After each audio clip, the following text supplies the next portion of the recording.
पालन धृति परम पुरुष नमस्ते। परम प्रेममय श्री श्री ठाकुर, परमाराध्या श्री श्री बड़मय, परम पूज्यपाद श्री श्री बड़दा, परम पूज्यपाद श्री श्री आचार्य देव सभी रातुल चरण में मोर भक्तिपूत विनम्र प्रणाम जनाए। आज ये पवित्र सत्संग मधुचक्र उपस्थित मोर सम्मानस्पद सहप्रति ऋतिक मंडली, प्रवीण कर्मीवृंद, गुरुभ्राता वृंद, कल्याणमयी माँ माने, साधु सज्जन समस्त को मोर प्रीतिपूर्ण जय गुरु। जो भाई एवं माँ मानकर प्रचेष्टा क्रमे प्रभुंकर गुणकीर्तन सुजोग आम मानक मिली, से माने जो भली आधि व्याधि मुक्त सुस्थ निरामय जीवन लाभ करंतु। एथि सहित आपण मानकर समस्तंकर सार्विक मंगल कामना करे से निखिल मंगल विधायक परम दयाल श्री श्री ठाकुरंकर श्रीपाद पद्मरे। आजिर दिनटी सर्वत्र उत्सव मुखर। आज हूँ भाद्र मास कृष्ण पक्ष शुक्ल पक्ष चतुर्थी। आज सर्वत्र अग्रपूज्य गणेशंकर पूजा। ए जे गणेशंकर पूजा आम मैंने करि थाउ। पिला माने जेतबळे गणेशंकर अग्रपूज्य गणेशंकर मूर्ति देखंती तांको भितरे गोटे कौतूहल सृष्टि हुए। मोर सम्मुखरे मध्य से अग्रपूज्य गणेशंकर मूर्ति, तेणु तांकु बाद देई तो किछि कहि हबो नाही। कौतूहल सृष्टि हुए जे एभली जने ठाकुर जहाँकर मुंडटा होउची गोटे हाथीर मुंड, गज मुंड, जहाँकर बाहन होउची मूषिक मूषा। तेणु सेमानक भितरे ए गणेशंक प्रति गोटे कौतूहल सृष्टि हुए, गोटे आग्रह सृष्टि हुए। मनरे मध्य आमर प्रश्नवाची सृष्टि हुए जे एमिति काहेकि रूप, यार प्रकृत तात्पर्य कौन। श्री श्री ठाकुर को पचरा जाइछि जे गज मुंड काहेकि। श्री श्री ठाकुर कहते गज माने एक अर्थ होउछि श्रेष्ठ। पुणी कहते ए जे गज मुंड माने बिग ब्रेन, जहाँकर बड़ मस्तिष्क। कारण जे सारा संसार रो मालिक, ये सारा संसार को चलैबा को हेले गोटे छोट मुंड कौन चलै पारिबो। तेणु तांकर मुंडटा गज मुंड, हाथी भलिया मुंड, बिग ब्रेन। पुणी शास्त्र अच्छी एकदंत महाकायम। ठाकुर को पचरा जाइछि जे मूर्ति रे तो दुईटी दांत, एकदंत महाकायम कहीं कह जाइछि। श्री श्री ठाकुर होउचंती कारण पुरुष, सर्व कारण कारणम। तांकर दृष्टि कारण दिगरे। श्री श्री ठाकुर कहते एक माने होउछि प्रधान मुख्य अद्वितीय। आउ दंत शब्द आसी दम धातु, जार माने ही होउछि दमन करिबा। जी असत शक्ति को दमन करि पारंती से ही होउचंती एकदंत महाकायम। ठाकुर को पचरा जाइछि जे तांकर वाहन मूषा काहेकि, तांको मूषिक वाहन काहेकि कहा जाए। श्री श्री ठाकुर कहते ए जमती मूषार स्वभाव होउछि चंचलता, खल प्रकृति।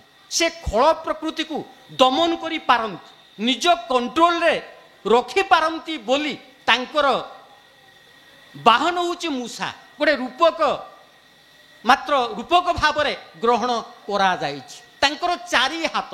ठाकुर कहते प्रकृत रे तांकर दुई हाथ। ए चारि हाथर महात्म्य होउछि से चारि दिग को लेकिन लक्ष्य रखी डिसीजन नियंती। चतुर व्यक्ति होउछि से जे चारि दिग को लक्ष्य रखी डिसीजन निये। तेणु तांको ठारू चतुर आउ केही नाहंती, से होउचंती चतुर चूड़ामणि। पुणी कौन से एक पुस्तक में मुझे पढ़ी चारि हाथ कहीं ना तांकु पूजा करने द्वारा मनीष जीवन में चतुर्वर्ग फल प्राप्ति होता है, धर्म अर्थ काम मोक्ष। से चारि हाथ रे सजा जाइछि, तांकर रूपकल्पना करा जाइछि। एक कथा अछि जे श्रेय कार्य बहु बाधा सृष्टि हुए, श्रेयांसी बहु विघ्नानि। गणेशंकर एक नाम होउछि विघ्नेश बोली। से सकल विघ्न को दूर करिथांती। कौनसी भल कार्य जदि आरंभ करा जाए ताले बहु विघ्न सृष्टि होता है, बहु विभ्रांति सृष्टि होता है। किंतु तांको पूजा करने द्वारा सकल विघ्न सकल बाधा दूर होता है। जड़े मनीष जे बड़ होइछि जे बड़ होइछि माने से बड़ बड़ बाधा को अतिक्रम करिछि जोंथिपाई से विघ्नेशंकर साहाय्यर आवश्यकता अछि तांको अनुसरणर आवश्यकता अछि। से बहु बहु भाव में श्री श्री ठाकुर ए संपर्क में बुझेइचंती। सबु कथा तो तोली धरिबा संभव नुहे जे प्रकृत रे आमे माने जे पूजा करू श्री श्री ठाकुर कहउचंती पूजा माने ही होउची जहां को आमे माने पूजा करू तांको निज भितर संवर्धित करिबा निज भितर विकसित करिबा। इंग्रजी रे कहा जाए वर्शिप वर्थशिप वर्थ माने योग्य शिप माने स्टेट से योग्यता और अवस्था लाभ करिबा पाई जहा चरणी जहा विधान ताही होउची प्रकृत रे वर्शिप ताही होउची प्रकृत रे पूजा। आमे माने ए जे मूर्ति पूजा करू प्रकृत रे मूर्ति को पूजा करू ना मूर्ति रे तांकु पूजा करी थाउ। पुणी मध्य कथा अछि ए जे मृण्मयी प्रस्तर मूर्ति भितरे मध्य से रक्तमांस संकुल रूप को मध्य व्यक्त माने व्यक्त मूर्ति को मध्य अनुभव करा जाई पारे। ये तो विराट साधना राज्यर कथा। छोट कथाटे मोर मने पड़ जाउची रामकृष्ण ठाकुर जे थिले काली साधक माँ कालींकर सेदिन पूजा करूचंती जने निराकारवादी सोनामधन्य व्यक्ति पहुंचीचंती रामकृष्ण ठाकुर को कहउचंती कहले आपण जने एडे बड़ साधक किंतु मु आश्चर्य होउची आपण ए मृण्मयी मूर्तिटा को पूजा करूचंती आपण ए मूर्ति रे विश्वास रखुचंती। जेतबेले एभली कथा कहिचंती रामकृष्ण ठाकुर से माँ काली सम्मुख रे भो भोई कांदुचंती कहउचंती माँ तुमे कोन सतरे मृण्मयी तुमे कोन सतरे माटीर मूर्ति तुमे जदि प्रकृत रे मृण्मयी नुह तुमे चिन्मयी ताले कहि दियो जे तुमे मृण्मयी नुह बोली। जेतबेले एभली कथा कही रामकृष्ण ठाकुर भो भोई कांदुचंती से काली मूर्तिर गोटे हाथ सांगे सांगे हलिबा पई आरंभ करूची आउ कहूची जे मु मृण्मयी नुहे मु होउची चिन्मयी। परवर्ती अवस्था बड़ घटनाटे कहवा संभव नुहे। से व्यक्ति जनक निज घर को फेरीचंती से चारिआडे प्रचार करिचंती से जने से समर सुनामधन्य वक्ता जे ईश्वर होउचंती निराकार से साकार नुहंती से निराकार असीम अनंत। एही घटना परे से तांको घरे गोटे निवृत्त कोणरे माँ कालींकर मूर्ति रखी पूजा करुचंती। दिने रामकृष्ण ठाकुर पहुंची जाइचंती कहले अरे ये कौन तुमे तो सारा संसार जाक प्रचार करिच जे से होउचंती असीम अनंत तांकर मूर्ति पूजा करिबा ठीक नुहे। भो भो करी कांदीचंती कहले सारा संसार जाक मु प्रचार करिची जे ईश्वर अनंत असीम निराकार बोली जदि आज लोक मानकु मु कुहे जे ईश्वर साकार ही आसंती रक्त मांसर रूप नहीं आसंती ताहले बड़ विभ्राट हो जिवो तेणु मु लुचेई लुचेई पूजा करुची। श्री ठाकुर गोटे बाणी रे कहउचंती स्रष्टा एक अद्वितीय अनंत सृजन देवदेवी प्रकट बीर्य तांकरी विलक्षण। स्रष्टा एक आउ अद्वितीय से वन एंड यूनिक से गुरुणां गुरु सबु देवतांकर से होउचंती देवता। से एक अद्वितीय को पूजा करिवार भितर दे सकल देवता तृप्त हेई थांती आउ से निजे ही होउचंती गणेश। गणेशंकर प्रकृत मानवीय रूप गणेश माने गण ईश गण माने केवल जनसाधारण नुहंती जीव जंतु वृक्ष लता कीट पतंग एभली कि मनुष्य पर्यंत ये समस्तंकर से ही होउचंती अधिपति। अधि भितर अछि अधिपति धा धातु जार माने धारणा करिबा पति माने होउची पालन पा धातु पालन करिबा जे सारा संसार धारण पालन पोषण जीवंत प्रतिमूर्ति से ही होउचंती गणेश। से आउ केही पारंती नाही से ही जुग पुरुषोत्तम। तेणु तांकोर आगमन रे तांको ही जीवन रे धरी चालिबाकू हेई थाए। श्री ठाकुर कहउचंती जे वैशिष्ट्य पाळी आपुर्यमाण प्रिय परम पुरुषोत्तम से सारा दुनियार संगति पुरुष व्याप्त ब्रह्मण ही व्यक्त प्रतीक आउ से ही परम आचार्य प्रत्येक विशेष ही सात्विक प्रेरणा तांकर निर्देश ही दीक्षा तांकर मंत्र ही जीवनीय मंत्र से समस्तंकर ही परम उपास्य तांकर बाद ही जीवन बाद तांकर दर्शन ही अखंड जीवन दर्शन। तेणु तो तांकर वाक्य ही आप्त वाक्य सत्य और सत हजार मनुष्यर कथा भी सेटारे ग्रहणीय नुहे। तांकर निर्देश जदि अयुत प्राण हंता भी हुए ताहा अयुत कोटि प्राण को प्राणवंत करी तोलिब निश्चय। सेदिन देशबंधु चित्तरंजन दास जातिर पिता महात्मा गांधी निकट को लिखिथिबा एक चिठी रे लिखिथिले ठाकुर संपर्क रे I have seen many great man in the world but I have never seen a man with such an extraordinary power in all respects and as lovely and active as Sri Sri Thakur Anukul Chandra. ମୁଁ ଏ ସଂସାରରେ ଅନେକ ଅସାଧାରଣ ବ୍ୟକ୍ତିତ୍ୱଙ୍କୁ ଦେଖିଛି, କିନ୍ତୁ ଏଭଳି ଜଣେ କରିତକର୍ମା, ଏଭଳି ଜଣେ କୃତିକର୍ମା, ଏଭଳି ଜଣେ ପ୍ରେମିକ ପୁରୁଷ ଏ ସଂସାରରେ ଦ୍ୱିତୀୟ ବ୍ୟକ୍ତି ଦେଖି ନାହିଁ। 1944 ସାଲର କଥା, ଉତ୍ସବ ପାଳନ କରାଯାଉଥାଏ। ପାବନାର ଯେ ଡିଷ୍ଟ୍ରିକ୍ଟ ମାଜିଷ୍ଟ୍ରେଟ୍ ଥିଲେ ହଇଲୁକ ହକ୍ ସାହେ ପହଞ୍ଚିଛନ୍ତି ଉତ୍ସବରେ। ବୈଜ୍ଞାନିକ କୃଷ୍ଣ ପ୍ରସନ୍ନ ଭଟ୍ଟାଚାର୍ଯ୍ୟଙ୍କୁ ପଚାରୁଛନ୍ତି, କହିଲେ ଆଜ୍ଞା ये विश्व दुनियार जे मालिक सी कौन पृथ्वीर ये गोटे जगार आसवा संभव होता है? वैज्ञानिक कृष्ण प्रसन्न भट्टाचार्य बड़ चमत्कार उत्तर देते कहले गोटे दियासिली काठीर अग्रे ये संसार सारा अग्नि निया जदि समाहित हो रही पारे ताहले से विश्व दुनियार मालिक गोटे जगार आसवा संभव कहीं ना। गोटे दियासिली खोल केड़े टिके नागुर ता भितर केते गुड़िए काठी पुणी गोटे काठीर अग्रे केड़े टिके केते टिके बारूद आउ से गोटे काठी को जदि पोषण दि जाए तार अग्नि को जदि पोषण दि जाए ताले से गोटे काठी द्वारा ये सारा पृथ्वीटा को ध्वंस करा जाई पारिबो।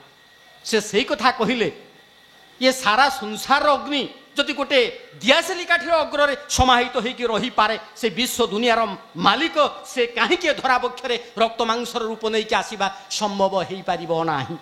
से दिन श्री श्री ठाकुरंकर बाणी अनुलेखक ठाकुर को प्रफुल्ल कुमार दास जहाँ को श्री श्री ठाकुर नारायणी किरानी बोली कहिसंती। नारायणी किरानी ठाकुर को पचारि कहले ठाकुर ए जगत रे पुरुषोत्तमंकर आविर्भाव कौन घटे?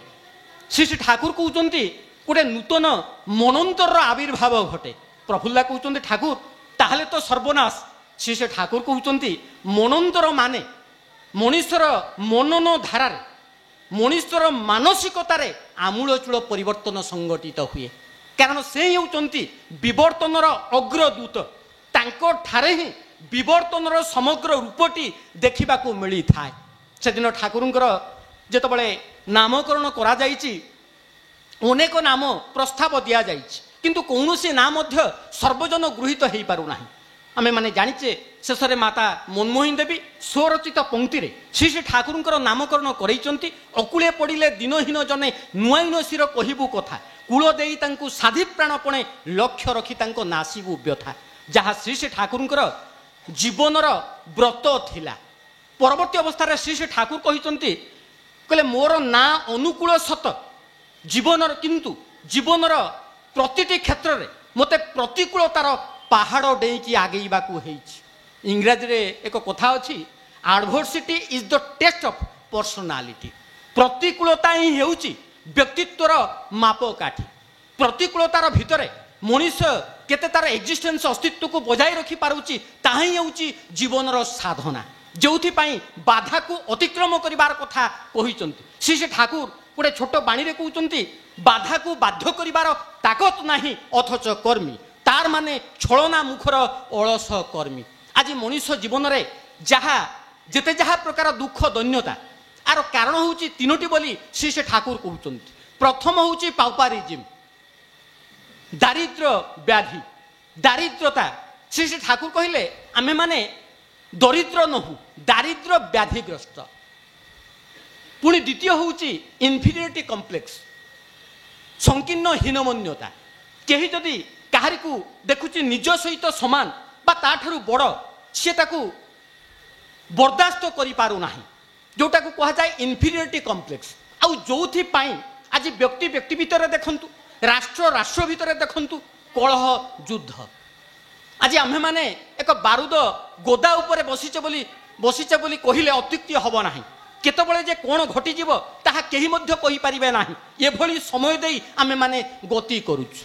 ए जे युद्धर कथा कहि थाउ ये सकल प्रकार युद्ध सकल प्रकार कलह सकल प्रकार वाद विवाद विसंवादर मूल कारण ही होउची सेल्फ फुलफिलिंग अर्ज आत्म परिपूरण आकुति। मनुष्य अन्य को पछरे पकई ନିଜକୁ ବଡ଼ କରିବା ପାଇଁ ଚାହୁଁଛି, ନିଜେ ଆଗେଇ ଯିବା ପାଇଁ ଚାହୁଁଛି। ଶ୍ରୀ ଠାକୁର କହୁଛନ୍ତି ଅନ୍ୟ ବାଞ୍ଚାଇ ନିଜେ থাকে ଧର୍ମ ବୋଲିସ୍ ଜାନିସ୍ ତାକେ। ପ୍ରଥମ କଥା ହେଉଛି ଅନ୍ୟ, ତାପରେ ହେଉଛି ନିଜ କଥା। କାରଣ ଅନ୍ୟ ନ ବଞ୍ଚିଲେ ମୁଁ ମଧ୍ୟ ବଞ୍ଚି ପାରିବି ନାହିଁ। ଶ୍ରୀ ଠାକୁର କହିଲେ ମୁଁ ମଧ୍ୟ ଏକ ଯୁଦ୍ଧ ଘୋଷଣା କରିଛି। My war is a war against death, disease, disintegration, poverty and ignorance. ମୋର ଯୁଦ୍ଧ ମୃତ୍ୟୁ ବିରୁଦ୍ଧରେ, ରୋଗ ବିରୁଦ୍ଧରେ, ଦାରିଦ୍ରତା ବିରୁଦ୍ଧରେ, ଅସଂହତି ବିରୁଦ୍ଧରେ, ଅଜ୍ଞାନତା ବିରୁଦ୍ଧରେ ଶ୍ରୀ ଠାକୁର ଏଇଭଳି ଯୁଦ୍ଧର ଡାକରା ଦେଇଛନ୍ତି। ଆଉ ଯାହାରି ଭିତର ଦେଇ ମଣିଷ ପ୍ରକୃତ ଶାନ୍ତି, ସ୍ୱସ୍ତି ଆଉ ଆନନ୍ଦର ଅଧିକାରୀ ହେଇପାରିବ। ଆଉ ତୃତୀୟ କଥା ହେଉଛି ଗୋ ବିଟୁଇନ୍, କଥା ଦେଇ କଥା ନ ରଖିବା। ଏସବୁ ଗୋଟେ ଗୋଟେ ସ୍ୱତନ୍ତ୍ର ପ୍ରସଙ୍ଗ। ଆଉ ଏଇ ତିନୋଟି ଯୋଗୁଁ ହିଁ ମଣିଷ ଦୁଃଖ ଦାରିଦ୍ରତାର ଅଧିକାରୀ ହେଇଥାଏ, ଶାନ୍ତି ଠାରୁ ସୁଖ ଠାରୁ ବଞ୍ଚିତ ହେଇଥାଏ। ପ୍ରକୃତରେ এই যে ଶାନ୍ତି ଶାନ୍ତି ବୋଲି ଆମେ ମାନେ ଚିତ୍କାର କରିଥାଉ, ଶାନ୍ତି କଥାଟା ଅଛି ସେ ସମ୍ ଧାତୁରୁ, ଯାର ମାନେ ହେଉଛି ବାଲାନ୍ସ ଷ୍ଟେଟ୍ ଅଫ୍ ମାଇଣ୍ଡ। ମନର ସାମ୍ୟ ଅବସ୍ଥା ବଜାୟ ରଖିବା ହିଁ ହେଉଛି ପ୍ରକୃତରେ ଶାନ୍ତି। କଥାଟିଏ ମୋର ମନେ ପଡ଼ୁଛି, ଜଣେ ସନ୍ନ୍ୟାସୀ ଥରେ ରାସ୍ତାରେ ଯାଉଛନ୍ତି, କୀର୍ତ୍ତନ କରିକି ହରିନାମ ସଂକୀର୍ତ୍ତନ କରି ଯାଉଛନ୍ତି। ଦେଖୁଛନ୍ତି ସେଇ ଗାଁର ଚଲା ରାସ୍ତାରେ ଜଣେ ଯୁବକ ଭାଇ ହାତରେ ଗୋଟେ ଜଷ୍ଟି ଗୋଟେ ବାଡ଼ି ଅଛି।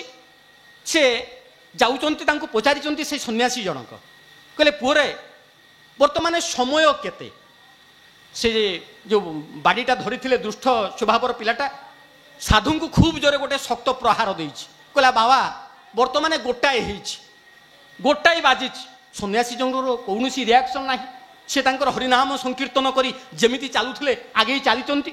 କିଛି ଦୂରରେ ଅନ୍ୟ ଜଣେ ଭାଇ ଏ ଦୃଶ୍ୟଟି ଦେଖିଛନ୍ତି। କହିଲେ ବଡ଼ ଅଦ୍ଭୁତ କଥା, କ'ଣ ଯେ ସେ କହିଲେ, କ'ଣ ଉତ୍ତର ଦେଲେ, ଗୋଟେ ଏଡ଼େ ଜୋରେ ଶକ୍ତ ପ୍ରହାର ଦେଲେ। ସେ ପିଲାଟି ପ୍ରହାର ଦେଲା, କିନ୍ତୁ ସାଧୁ ଜଣଙ୍କର କୌଣସି ରିଆକ୍ସନ୍ ନାହିଁ। ସେ ଯେମିତି ସେମିତି ଚାଲିଛନ୍ତି। ଦୌଡ଼ି ଦୌଡ଼ି ଆସିଲା, ସେ ସାଧୁଙ୍କ ନିକଟରେ ପହଞ୍ଚିଲା। କହିଲେ ଆଜ୍ଞା କଥା କ'ଣ ମୁଁ କିଛି ବୁଝିପାରୁନି, କ'ଣ ଆପଣ ତାକୁ କହିଲେ ଯେ ଏଡ଼େ ଜୋରେ ଗୋଟେ ଠେଙ୍ଗାରେ ପାହାର ଦେଲା, ଆପଣ କିଛି ନ କହି ପୁଣି ଆଗେଇ ଚାଲୁଛନ୍ତି। କହିଲେ ଆରେ କହିବି କ'ଣ, ମୋର ବେଳାକ ଭଲ, ପ୍ରଭୁ ମୋତେ ବଞ୍ଚେଇ ଦେଇଛନ୍ତି। ଯଦି ମୁଁ ଘଣ୍ଟାଏ ପୂର୍ବରୁ ପଚାରିଥାନ୍ତି ସେ ଠେଙ୍ଗାରେ 12 ଠେଙ୍ଗା ମୋତେ ଦେଇଥାନ୍ତା। ବେଳା ଭଲ, ଘଣ୍ଟାଏ ପରେ ମୁଁ ପଚାରିଛି। ଶ୍ରୀ ଠାକୁର କହୁଛନ୍ତି ତୁମର ସବୁ ଅବସ୍ଥାକୁ ଯଦି ପରମ ପିତାଙ୍କର ମଙ୍ଗଳ ଇଚ୍ଛା ବୋଲି ଭାବି ନିଅ, ଧରି ନିଅ, ତାହେଲେ ଦୁଃଖରେ ମଧ୍ୟ ଆନନ୍ଦ ପାଇବ। ପୁଣି କହୁଛନ୍ତି ମଣିଷର ଯେ କୋଡ୍ ଅଫ୍ କଣ୍ଡକ୍ଟ, ଆଚାର ସଂହିତା ସତ୍ୟାନୁସରଣରେ ଚାହିଁବାଟା ନ ପାଇବା ହିଁ ଦୁଃଖ। କିଛି ଚାହୁଁ ନାହିଁ, ସବୁ ଅବସ୍ଥାରେ ରାଜି ଥାଅ, ସବୁ ଅବସ୍ଥାରେ ରାଜି ଥାଅ, ଦୁଃଖ ତୁମର କ'ଣ କରିବ? ଏହା ହିଁ ହେଉଛି ପ୍ରକୃତରେ ପ୍ରତିକୂଳତାର ଭିତରେ ବଞ୍ଚିବାର ଟେକ୍ନିକ୍, କାଇଦା। ଆଉ ଯଦି ମଣିଷ ତାଙ୍କ ଉପରେ ନିର୍ଭର କରେ ତାହେଲେ ମଣିଷ ସକଳ ପ୍ରତିକୂଳତାର ଭିତରେ ମଧ୍ୟ ଶାନ୍ତି, ସ୍ୱସ୍ତି, ଆନନ୍ଦର ଅଧିକାରୀ ହେଇପାରିବ। ଆଉ ଏହା ହିଁ ହେଉଛି ଆମମାନଙ୍କର ଜୀବନର ରହସ୍ୟ, ଜୀବନର ପ୍ରକୃତ ଶାନ୍ତି ପାଇବାର ପଥ। ଏହା ଛଡ଼ା ଆଉ ଦ୍ୱିତୀୟ କଥା ନାହିଁ। ପ୍ରକୃତରେ ତାଙ୍କର କଥା ତ କହିକି ଶେଷ କରାଯାଇପାରେ ନାହିଁ। ସ୍ୱଳ୍ପ ସମୟ ଭିତରେ ତାଙ୍କର କଥା ପ୍ରକୃତରେ କୁହାଯାଇପାରିବ ନାହିଁ। ସେଇ ଶାସ୍ତ୍ରର କଥା, ଗୁଣି ଗୁଣଂ ବେତି ନ ବେତି ନିର୍ଗୁଣ, ବଳି ବଳଂ ବେତି ନ ବେତି ନିର୍ବଳ, ପିକୋଚ ବସନ୍ତସ୍ୟ ଗୁଣଂ ନ ବାୟସ, କରିଚ ସିଂହସ୍ୟ ଗୁଣଂ ନ ମୂଷିକ। ଗୁଣୀ ବ୍ୟକ୍ତି ଗୁଣୀ ବ୍ୟକ୍ତିକୁ ଚିହ୍ନିପାରେ, ବଳବାନ ବ୍ୟକ୍ତି ବଳବାନ ବ୍ୟକ୍ତିକୁ ଚିହ୍ନିପାରେ। କୋଇଲି ବସନ୍ତର ମହାତ୍ମ୍ୟ ଜାଣିପାରେ, କାଉ ନୁହେଁ।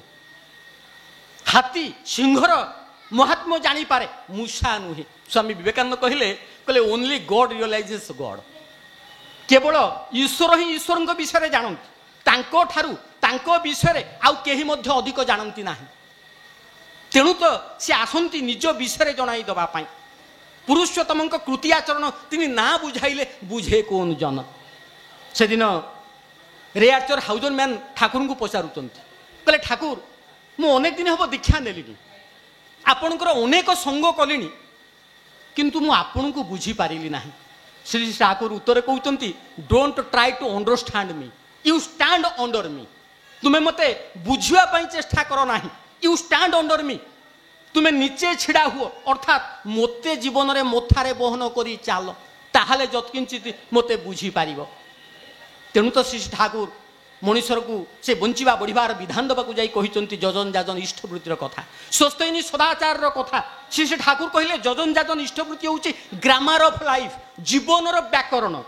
गोटे भाषा को जाना हेले तार व्याकरण जाना दरकार ये हूँ जीवन व्याकरण श्री श्री ठाकुर भाषा सांप्रतिक समाज मनुष्य मानक ये हूँ रक्षा कवच थ्री फोल्ड इन्स्ट्रुमेंट त्रिभंग अस्त्र बोली ठाकुर कही से दिन से रे आर्चर हाउजरमैन ठाकुर को पचारुंट ठाकुर ईश्वर सर्वशक्तिमान किंतु से सर्वशक्तिमान ईश्वर केतबले निजर भक्त असुविधार दुखरे थिबार जानी मध्य तांकु रक्षा करने असमर्थ होता से सर्वशक्तिमान ईश्वर तांकु बंचेबा असमर्थ हो पारती श्री श्री ठाकुर थे जो अतिमात्रा वेदना कातर से प्रचंड निराकरण प्रयासी श्री श्री ठाकुर उत्तर कहते तुम्हें मैंने रेलगाड़ी देखि रेलगाड़ी आगे गोटे इंजिन अच्छी पछक पछ कर गुटे डबा अच्छी से इंजिन टे जिते शक्तिशाली हेले जदि केतोटी डबा लाइनच्युत हूँ केतोटी बगी लाइनच्युत हूँ एते शक्तिशाली इंजिन किंतु से लाइनच्युत डबा गुड़ी को आउ लाइन को फेरी आनी पारे ना ठाकुर कहते मनीषर चलार पथ ही हूँ जजन जाजन इष्ट भृति आउ जो मनीष ए पथ को भूले से सर्वशक्तिमान ईश्वर निजको असहाय मन करती रक्षा करने एठारे प्रवीण पितृप्रतिम सप्रति रीतिक मंडली अच्छा जहाँकर संग लाभ करी मु अनेक कथा शिखी अनेक कथा जानिबार सुजोग पाई आउ विशेष किसी कहबी ना परिशेष से अभय प्रतिश्रुतिर कथा टिकक से बाणी टिकक कहीकि मोर कथा रखी निश्चय से दिन लीला पुरुषोत्तम भगवान श्रीकृष्णचंद्र आर्यावर्तर श्रेष्ठ धनुर्धर अर्जुन को सही कथा कहते अरे तोर मोर अनेक जन्म जा तू प्रति प्रवृत्ति पराभूत तोर से सब कथा मने ना किंतु मोर मने अच्छी श्री श्री ठाकुर से कथा ही आम मान निकट में तोली धरी तुम्हें माने हूँ अग्नि स्फुलिंग तुम्हें माने हूँ अमृतर संतान तुम्हें माने हूँ सिंहर शावक तुम मान सहित मोर ए संपर्क ए जन्मर नुहे ए संपर्क जन्म जन्मांतर श्री श्री ठाकुर पांच जन्य शंख निनाद चतुर्दिक को प्रकंपित करी कहती हे पथ भ्रांत मानव मु जब जीशु थी तुम्हें थिल बेथेलहेमर सुसुप्त पुरवासी मु जब थी बुद्ध तुम्हें थिल पाटली पुत्र सरल प्राण जनता मु जब थी राम राजीव लोचन तुम्हें थिल अयोध्यार आदर प्रजाकूल मु जब थी गोपी वल्लभ कृष्ण तुम्हें थिल गोपपुरवासी विदग्ध नर नारी पुणी मु जतबले नदी आर पथ प्रांत घुरी बुलुली तुम्हें थिल मोर आदर मणि आज मु आसी आस पुणी थे मोर महामंत्र दीक्षित हुआ मु तुमको देवी जीवन जीवन रु महाजीवन महाजीवन रु दिव्य जीवन सतनाम सद्गुरु यही दुई महाशरण तुम्हें हो पधारी मु हेबी नाउरी पारी करी नेबी जीवन जुआर मोते दियो हृदय सिंहासन मु देवी स्वर्ग राज्यर सिंहासन मोते दियो भाराक्रांत हृदय मु देवी उन्मत विदग्ध प्रेम तुमर सबु कलुष कालीमा धोई होई जीव तुम्हें हेब अस्थि वृद्धि जाजन जैत्र परमानंद प्रेम पुष्ठ चिर चेतन अजर अमर उदीप्त शक्तिर उपासक वंदे पुरुषोत्तमम्।